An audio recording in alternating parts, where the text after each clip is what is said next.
élection marquait le début d'une nouvelle étape pour surmonter la situation difficile que traverse la Guinée, appelant toutes les partis politiques à se joindre au nouveau Parlement, au gouvernement provisoire dans leurs efforts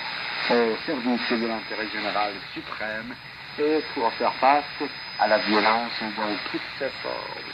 L'ENA a souligné par ailleurs la nécessité de poursuivre la transition politique, le respect des dispositions de la feuille de route, le renforcement du dialogue et le parachèvement de l'élaboration de la nouvelle constitution de manière à concrétiser les aspirations du peuple bolivien et préserver la souveraineté et l'indépendance du pays.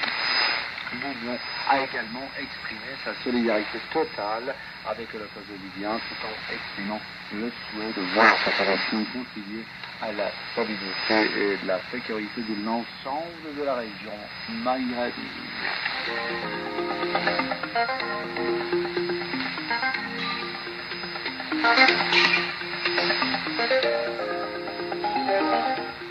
Côte d'Ivoire, l'opposition pour Gbagbo entrer dans la commission électorale. Le Front populaire ivoirien et pays de l'ex-président Laurent Gbagbo et ses alliés de l'Alliance des forces démocratiques a été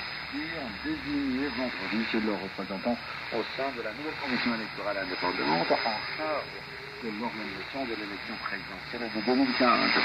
Selon un communiqué du gouvernement, les noms des représentants de FPI et de l'AFD respectivement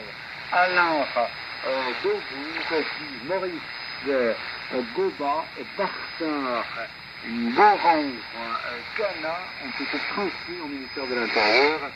et de la Sécurité. La nouvelle commission électorale indépendante nombre de 17 membres est désormais au complet, donc, et conformément à l'article 7 de la loi numéro 2014-335 portant composition, organisation, attribution et fonctionnement de la commission électorale indépendante, et en accord avec le Conseil constitutionnel, la prestation d'un serment des membres de la commission de la CEI, notamment le Conseil constitutionnel, aura eu lieu le lundi 11 août 2014, annonce le communiqué tiré du porte-parole du gouvernement Bruno Fonet. Au sortir à une réunion mardi avec le ministre de l'Intérieur et de la Sécurité, le président du FPI, Pascal Affiche Nguessan, avait annoncé un accord avec le gouvernement pour la mise en place d'un bureau de la CEI consensuel. Le FPI et ses alliés ont refusé de désigner les représentants à la CEI qui les jugeait très équilibrés au profit du pouvoir.